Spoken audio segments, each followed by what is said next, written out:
This is the second part na you need the crispy fry.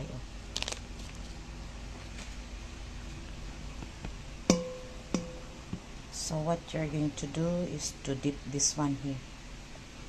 Dip it here. Yeah. This is double fry. Make it sure na yan sila ay mayroong ano. Okay, pagkatapos yan ay ipa-fried na dyan. Ready na ang oil. Okay. So that's it. Double fry. Pagkatapos ito, light fried lang to.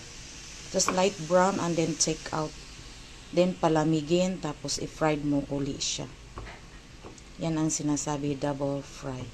Hindi pa mainit ang oil, kaya hintayin tapos ipa-fried ito. Okay? Ganun lang ang proseso hanggat sa tapos. Okay, so remember light brown lang. Konting brown lang talaga, tapos alisin. Palamigin.